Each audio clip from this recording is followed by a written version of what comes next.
The shadow of the goalpost has bred a tradition in Pittsburgh. It's a tradition that covers the field, but it started on the goal line. The tradition is brutal, vicious football. It is a love for hitting, unrelenting hitting, and the score is secondary. It's a case of how they played the game. The Steeler tradition measures the game not in points, but in bruises handed out.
Coach Bill Austin has the basic ingredient for winning, the Steeler tradition. Austin also has the plan to utilize that ingredient and make Pittsburgh contenders. Big problem is getting a winning attitude going. The Steelers have never won anything in the National Football League so far, and I think one of my big problems is getting that winning attitude instilled upon these people.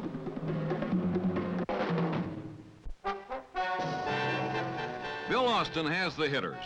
He must bridle the enthusiasm and develop a controlled violence. In a word, execute. Execution scores points, wins ball games. This is what the Austin Steelers are all about. For years, defense has been the Steeler backbone. 1966 was no exception.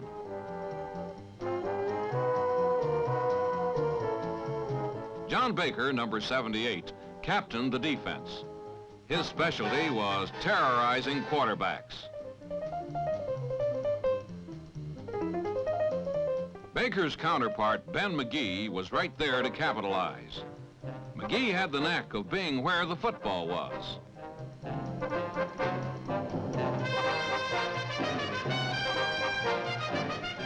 Number 60, McGee, is so quick that he consistently split the interference to drop the speediest halfbacks in a wink.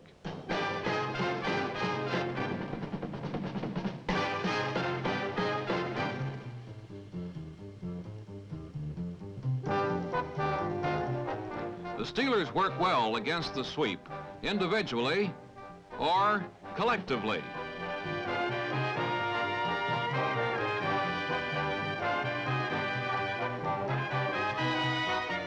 String it out, and if they don't turn the corner, the sweep won't go.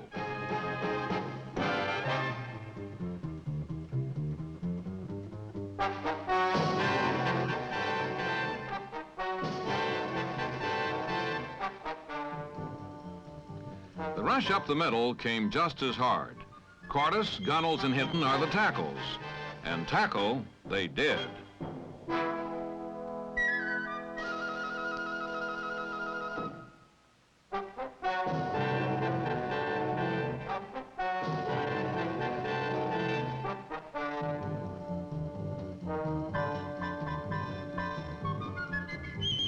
The linebackers operate on the fringe of the scrum. Youth is the keynote. Campbell, Breedlove, Saul, and Russell comprised a ferocious network of defense. Pressure on the quarterback is the first step in pass defense.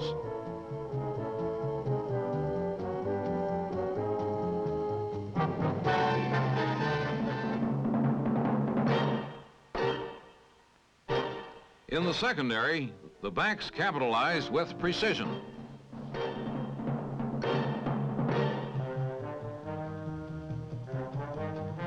Interceptions are the result of such fierce pressure.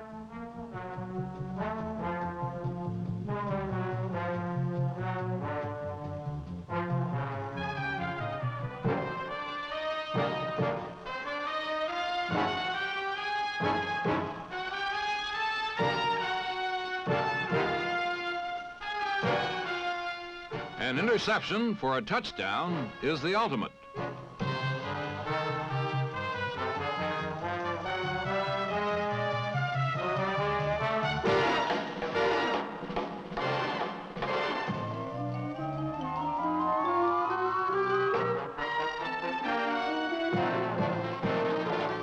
The Steeler defense scored, and they scored because they operated with mindful mayhem.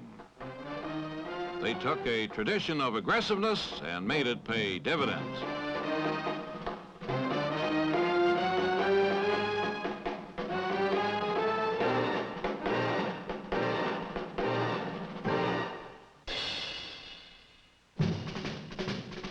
Pitt Stadium, November the 6th, and the defense is primed.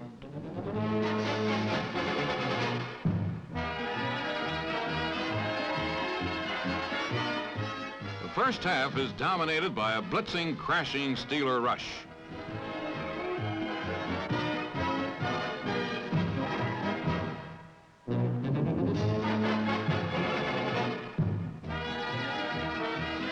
Frank Ryan unloads what should be an interception, but crossed assignments give Gary Collins a touchdown.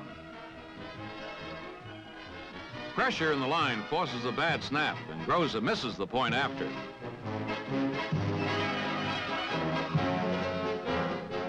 Mike Clark doesn't have those problems and punches through the Steelers' first score. The defense again shuts off the Browns, and it's the Steelers' ball. Ron Smith targets Roy Jefferson.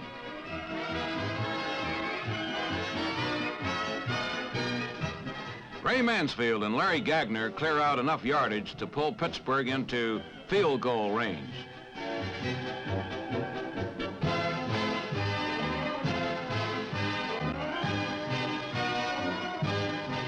Out of this tangled heap of muscle emerges another 3 points.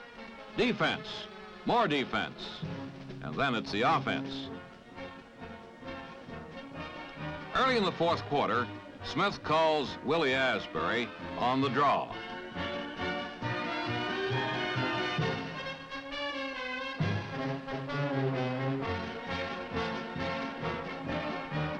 The run sets up the play-action pass, and it's a touchdown. The Browns are real pros, and with plenty of time remaining are by no means out of the ballgame.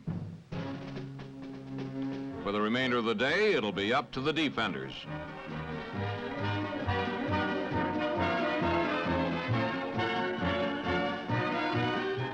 With surgical precision, they do their job.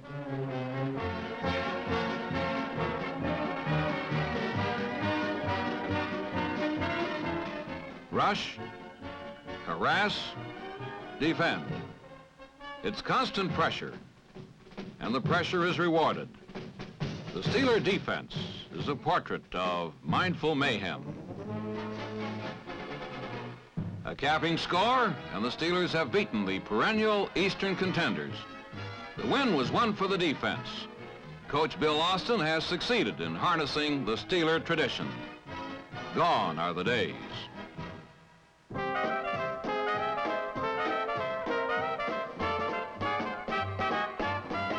Pittsburgh fielded a specialty team, a bomb squad that had to be called explosive.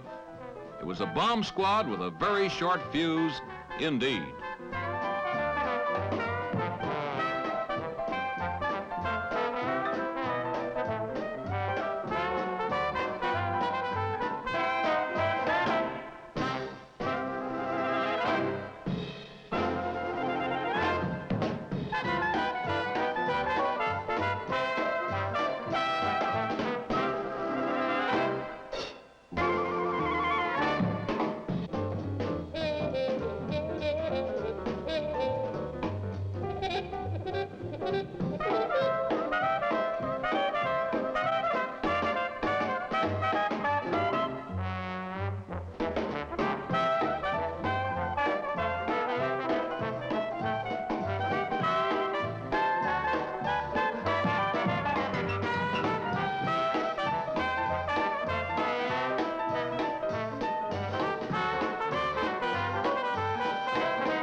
Pitt Stadium, November 13th, and it was a day for specialties. The Cards had punched through 3 field goals and Pittsburgh was in punt formation.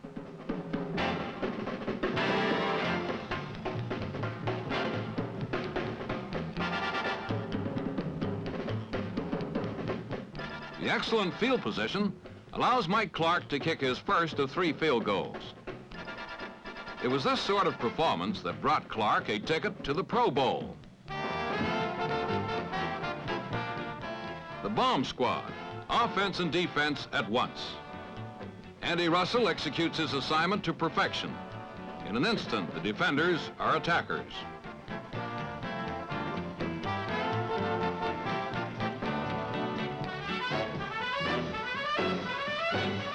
The defense has stopped St. Louis.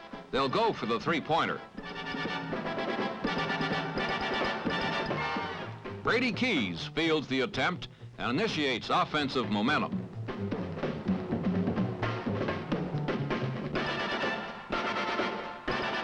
A quick hitch to Roy Jefferson carries to the Cards' 35.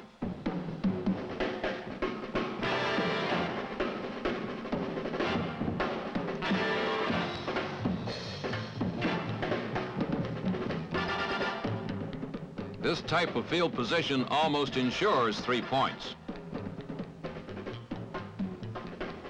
The defense takes command with brutal efficiency.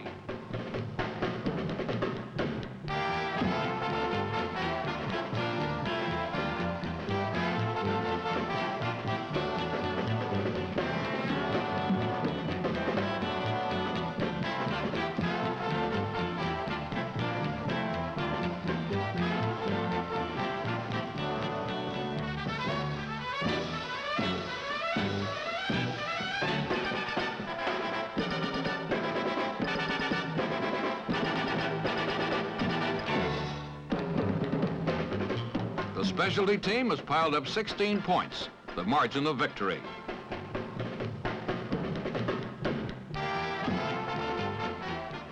All that remains is for the offense to run the clock out, and it's done with style.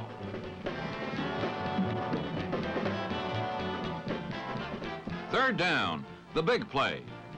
It's the ultimate test of a team's ability to execute. Dick Hope runs the option. His decision to pass is right. The offense iced the victory, but the bomb squad owns it. Determination and execution on their part won the day.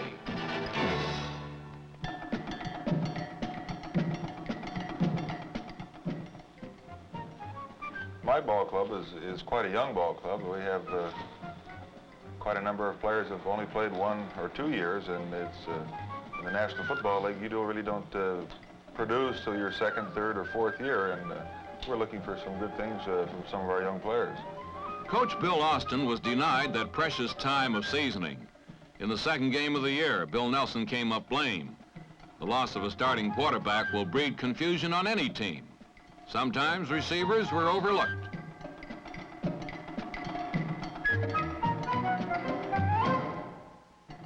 When Ron Smith made the adjustment, the Steeler offense hit stride.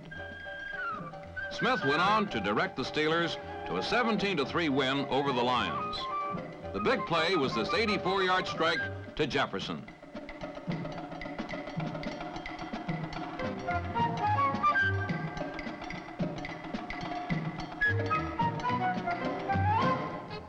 Roy Jefferson is a very happy young man when catching footballs. Steeler quarterbacks did their best to keep him that way.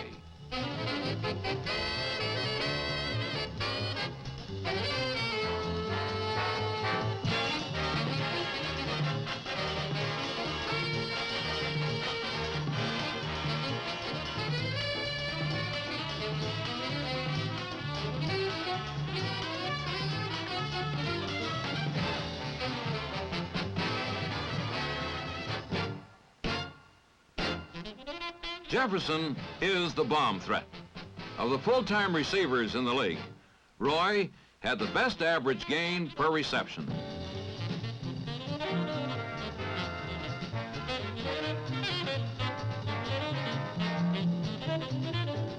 John Hilton, number 82, led the Steelers in receptions.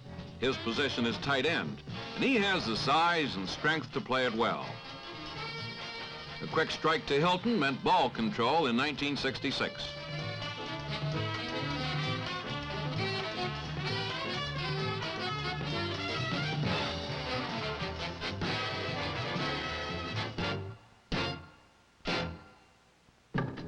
Gary Ballman was set at split end.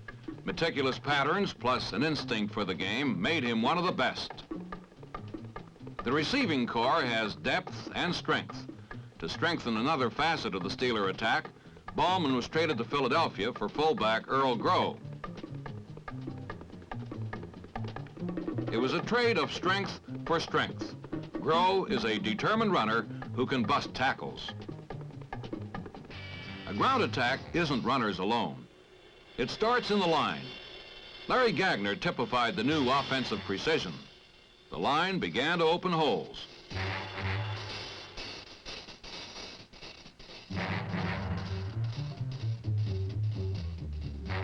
Butler, Hoke, and Bob Smith alternated at halfback.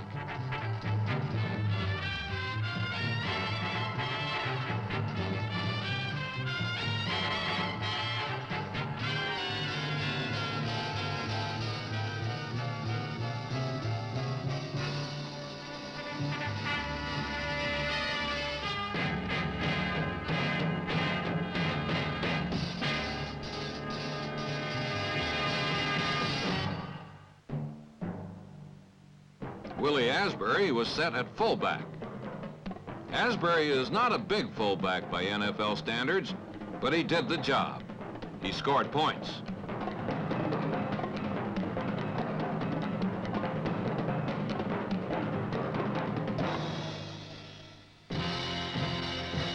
It was a combination of poise and execution that put the sting in the Steeler offense.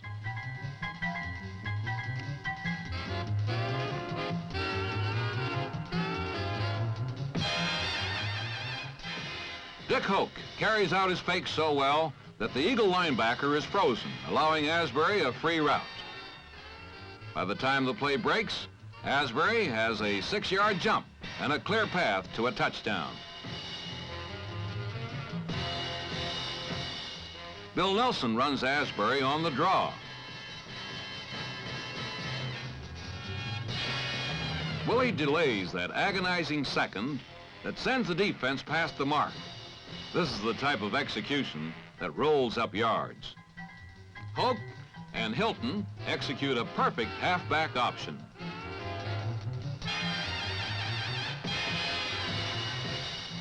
A young team has to go 100% all the time. This includes the quarterback. Blocking is not a signal caller's first function.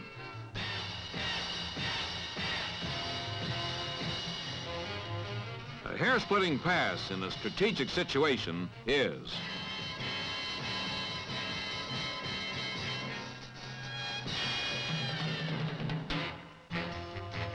spotters found a weakness in the Redskin defense. The assignment, exploit it. The Steelers scored big in '66. It started as small as an improvised extra point and blossomed into a 57-point output in the final game against Atlanta. In between, the scoreboard kept clicking.